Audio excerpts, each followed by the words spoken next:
Why you love the way you do. The attachment theory explained. Imagine this. You're staring at a text message, waiting for a reply that isn't coming. You feel your chest tighten. Your mind races. Did I say something wrong? Are they ignoring me? Do they not care? Or maybe it's the opposite. Someone texts you too much, wants to see you every day, needs constant reassurance, and instead of feeling loved, you feel trapped, suffocated. You start to withdraw. You make excuses. You wonder why you can't just relax into love like everyone else seems to. Now ask yourself, why do we react so differently to love? Why does intimacy feel like safety for some and a threat for others? This is where things get profound. Because love isn't just about the person you're with, it's about the blueprint your soul absorbed before you even knew what love was. It's not just about romance or sex or butterflies in your stomach. It's about attachment. And attachment isn't a cute psychological term from a textbook. It's the invisible script that shapes how you seek closeness, handle distance, and interpret every silence, every touch, every I love you or I need space. If you don't understand your attachment style, you are not really choosing how you love. You're just reenacting a story your nervous system wrote decades ago. Attachment theory began with a simple question. Why do infants react so differently when separated from their caregivers? Psychologist John Bowlby observed that some children cried when their mother left the room but calmed down easily when she returned. Others screamed and clung frantically, unable to soothe even when the mother came back. And still others seemed not to care at all, but their heart rates told a different story. Inside, they were in chaos. These early experiments led to the discovery of attachment styles, patterns of relating to others that begin in childhood and often persist into adult relationships. There are 4 main styles: secure, anxious, avoidant, and fearful-avoidant or disorganized. Each one is a philosophical lens through which we view love, trust, autonomy, and vulnerability. And once you see these patterns, you can't unsee them. You'll start to recognize them everywhere, in your friends, in your partners, in your exes, even in your parents. But most importantly, you'll start to recognize them in yourself. Click subscribe to this channel to get more topics you love. Let's begin with the secure attachment style. This is the one we all long for, even if we don't realize it. People with secure attachment are comfortable with intimacy and independence. They can be close without losing themselves. They can be alone without feeling abandoned. It's not that they never feel anxious or afraid, it's that their inner world is stable enough to handle the ups and downs of human connection. They trust that love stays, even when someone is upset. They believe they are worthy of love, even when they make mistakes. But here's the truth. This style is rare. Many of us didn't grow up with that level of emotional attunement. Many of us learned something else instead. Take the anxious attachment style. This one is like living on a roller coaster of emotion. You crave closeness, deep, all-consuming closeness, but you also fear it slipping away at any moment.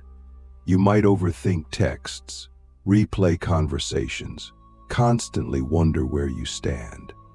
You may even sabotage relationships just to get confirmation that someone cares. But it's not because you're dramatic. It's because at some point, you learned that love wasn't stable, that people leave, that attention has to be earned, that you must perform for connection. And now your nervous system is always scanning for signs of rejection. Even silence feels like abandonment. Then there's the avoidant attachment style, the other side of the spectrum. If anxious people run toward intimacy like it's oxygen, avoidant people run from it like it's fire. You may value independence, personal space, and emotional control. You might think of yourself as strong, low maintenance, even chill. But under that calm exterior is often a fear that closeness equals loss of self, that needing someone makes you weak, that being vulnerable gives people power to hurt you. So you keep people at arm's length. You ghost. You detach. But deep down, you still want connection, you just don't know how to hold it without feeling like you're drowning. And then there's the most complex of all, the fearful-avoidant or disorganized style. This one is the internal war. You want love, but you fear it. You crave reassurance, but push it away. You trust no one, including yourself. This style often develops in people who experience trauma or inconsistent caregiving. Love was both the source of comfort and the source of pain. So now, every relationship feels like walking a tightrope between desire and terror. You may find yourself in chaotic cycles, bouncing between clinging and withdrawing, loving and lashing out. And it's exhausting. But here's the most important part. None of these styles are your fault. They are not moral failures. They are not signs that you are broken. They are adaptations. Your nervous system did what it had to do to protect you in an environment that wasn't always safe, consistent, or nurturing. But just because something is understandable doesn't mean it has to be permanent. And just because you learned a pattern doesn't mean you can't unlearn it. So let me ask you, which attachment style do you recognize in yourself? Not just in romantic relationships, but in friendships, family, even your relationship with yourself. Do you chase love or run from it? Do you fear losing people or losing yourself? And what if the way you love today is just the echo of a survival strategy from long ago? In the next part, we're going to take this deeper. We'll explore how your attachment style silently shapes the people you choose, the fights you have, and the stories you tell yourself in moments of conflict. And we'll ask the question no one wants to ask: what if the love you think you want is actually the love you're afraid of the most? The lovers you choose, how attachment style shapes who you fall for, and why have you ever wondered why you keep falling for the same kind of person again and again despite promising yourself that this time will be different? Why you're magnetically drawn to people who trigger your deepest insecurities, or why the ones who treat you well often feel boring? It's not an accident. It's not random chemistry. It's not just your type. It's the deep, unconscious blueprint of your attachment style choosing for you. Because here's the hard truth. We don't fall in love with who is good for us, we fall in love with what is familiar. Your attachment style is like a compass, except it doesn't point north. It points toward what your nervous system has learned to expect from love. Not what you want love to be, but what you believe love is. And we're not talking about conscious beliefs. We're talking about the emotional imprints formed in your earliest relationships, the ones that whispered, "This is how love feels," even if it was inconsistent, conditional, or painful. That's why someone who is stable, available, and kind might feel off. Your mind says, "This is what I need," but your body says, "This doesn't feel like home." And home, for many of us, was emotionally unpredictable. Let's take the anxious attachment style. If this is you, you probably tend to fall for people who are emotionally unavailable. Why? Because they activate the familiar cycle of pursuing and proving. You get to chase, to earn, to hope. And hope is addictive. But more than that, it's familiar. You equate love with longing. You don't feel safe unless there's something to worry about. The ambiguity makes you feel alive. And when they finally give you attention, it feels euphoric. But then it slips away again.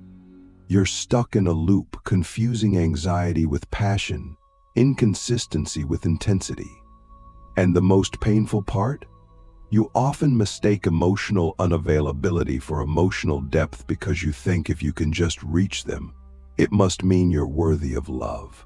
Now contrast that with the avoidant attachment style. If you lean avoidant, You tend to attract or be attracted to people who are anxious. Why? Because they do the emotional heavy lifting for you. They initiate, they express, they ask for more. And while part of you may feel annoyed or pressured, another part feels safe, knowing that you're desired without having to be fully vulnerable. But then, as they get closer, your alarm bells go off. You start to feel engulfed. You pull away. You need space.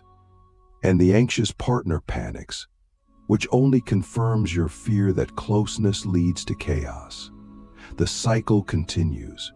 You keep reinforcing each other's wounds, and you both mistake this intensity for love, when it's actually just fear dancing with fear. Then there's the fearful-avoidant type, the most complex of all.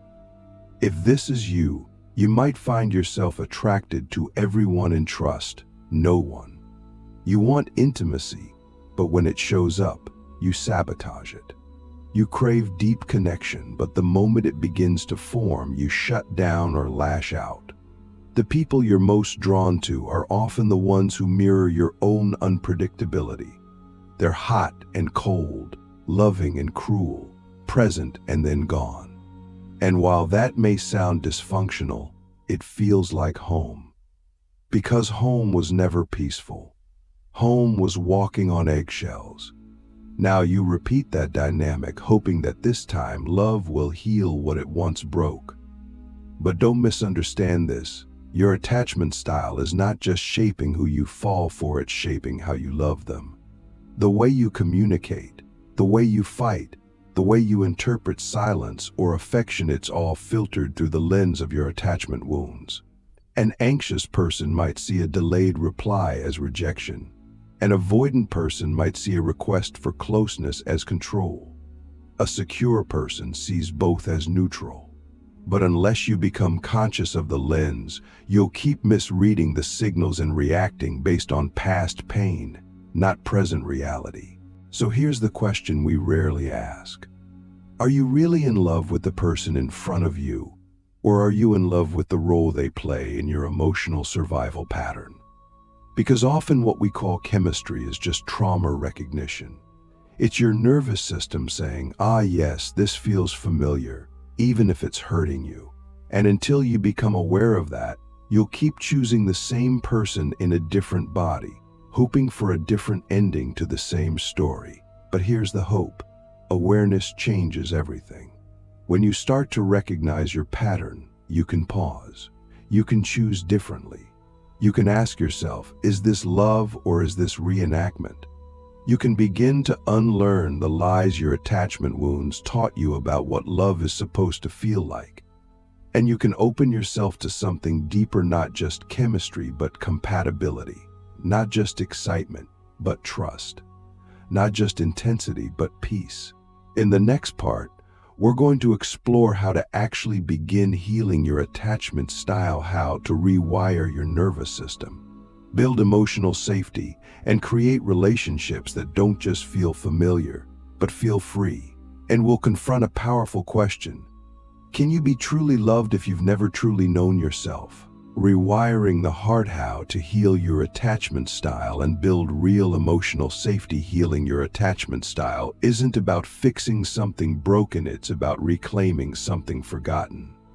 It's about returning to the part of you that existed before fear, before rejection, before you were taught directly or indirectly that love had to be earned, controlled, or feared. And yet, this journey is anything but easy. Because your attachment style isn't just a preference or a personality quirk. It's a survival strategy. It's a deeply embedded system in your nervous system that was built to protect you. And in many ways it did. But what protected you as a child might be the very thing that now prevents you from experiencing real intimacy, real trust, real peace. Let's be honest, rewiring the heart is hard.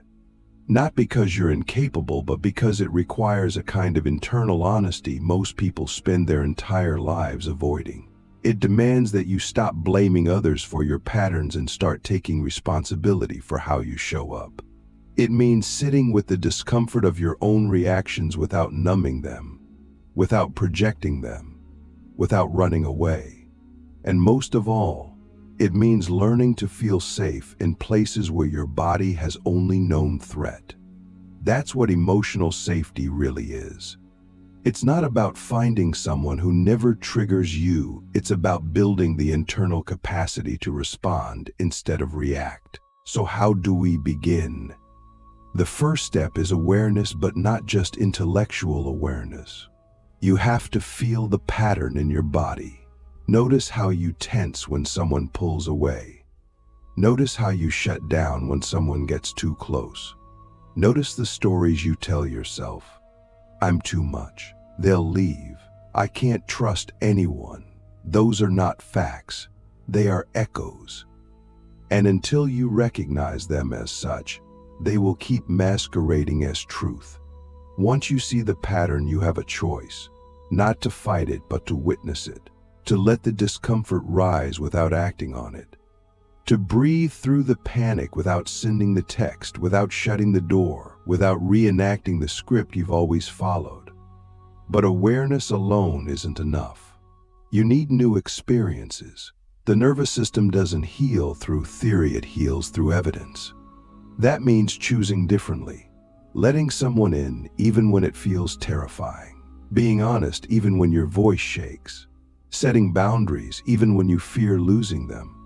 And when your body screams that you're unsafe, you remind it, this is a new moment. I am not that child. I am not in that past. I am safe to love now. One of the most powerful ways to do this is through earned secure attachment.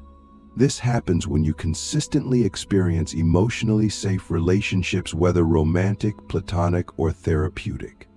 When someone sees you in your mess and stays, when they don't punish you for your fear, but also don't enable your avoidance, when they hold you accountable with kindness. These relationships rewire your brain. They teach your body that love can be both deep and safe. But here's the catch. To experience these relationships, you have to show up differently. You can't just wait for someone to heal you. You have to become an active participant in your own healing. That leads us to something deeper, self-regulation. If you don't know how to soothe your nervous system, you'll always be at the mercy of your triggers. Learn to pause, to breathe, to journal, to feel the emotion without becoming it, to sit with the ghost of your past without letting it drive the car. And above all, learn to speak your truth, not the truth that protects you, but the truth that reveals you. This is what I feel. This is what I need. This is what I fear. Real safety begins in self-expression. And when someone responds with love instead of punishment, your body takes note.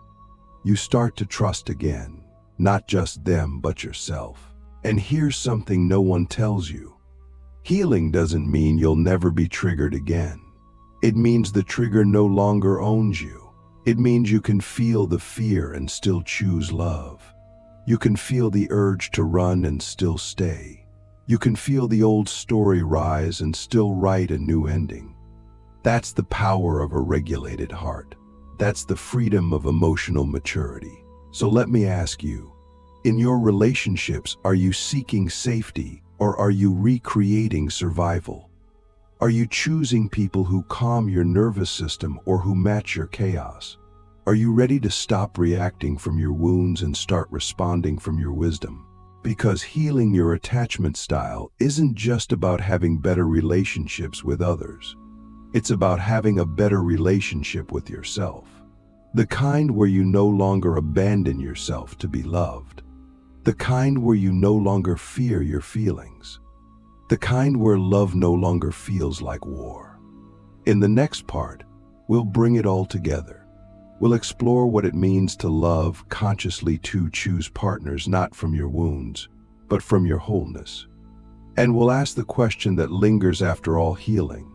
Now that you are free to love, what kind of love will you create?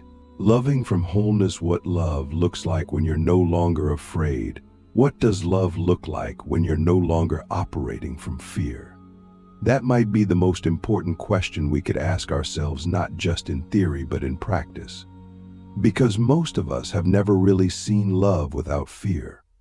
We've seen love tangled with need, survival, control, dependency, projection. We've seen love that's conditional, transactional, reactive. We've seen love that demands proof of worth. But love, in its purest form, rooted in presence, truth, and freedom, is something entirely different. And it only becomes visible when we begin to relate from wholeness, not from our wounds. When you begin to love from wholeness, something subtle but profound shifts. You no longer enter relationships to complete you. You enter them to expand you. Love is no longer a rescue mission. It's a co-creation. You're not looking for someone to save you, fix you, or fill the void. You've already done the inner work to become your own safe space. And now, you're looking to build something brave and beautiful with someone who's done the same. It's not about perfection. It's about partnership. It's about saying, I see my shadow, and I'm working on it. I see yours too, and I choose to walk beside you. This kind of love isn't built on constant highs. It's built on consistency. It's not just fireworks, it's fireside. It's the quiet knowing that you can be fully seen and still fully loved, that you can disagree without destruction, that you can be vulnerable without being punished. Love from wholeness doesn't avoid conflict, it moves through it with curiosity and care. It asks, what's really happening beneath this?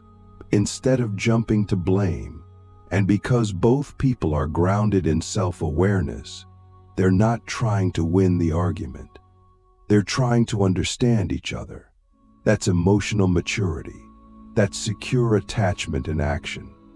But this kind of love also has boundaries, not walls, not ultimatums, but living boundaries that honor the space between self and other. When you're whole, you don't abandon yourself to keep someone else close. You don't betray your values to avoid being alone. You can say no with love. You can say yes with clarity. You don't need to be everything for your partner, and you don't expect them to be everything for you. There's space for difference. There's space for growth. There's space for silence. Because love from wholeness trusts the connection. It doesn't have to grip it to keep it alive. And here's the most beautiful part. Love from wholeness becomes a mirror for others. When you show up fully, authentically, with your heart open and your boundaries intact, you give others permission to do the same. You create a space where masks fall away, where healing becomes mutual, where intimacy becomes truly transformative. You stop reenacting the past and you start creating the future. A future where love is not a battlefield, not a struggle, not a test, but a practice. A sacred daily practice of showing up, staying present, and choosing each other again and again. So let me ask you, with full honesty, what would your relationships look like if you stopped operating from fear? What would you allow yourself to receive if you truly believed you were enough? What would you stop chasing if you knew love wasn't something to earn but something to embody? And perhaps the most important question of all, now that you are no longer afraid to love, what kind of love will you offer the world? Because here's the truth. Healing your attachment style isn't just for you. It's for every person who will be changed by your presence. Every partner, every friend, every child, every stranger. When you become secure in yourself, you become a source of safety for others. You become the kind of person who doesn't just talk about love but lives it. And in a world built on fear, that is the most radical act of all. That's the love we're all capable of creating. Not perfect, but whole. Not without fear, but beyond its control. That's the love that changes everything.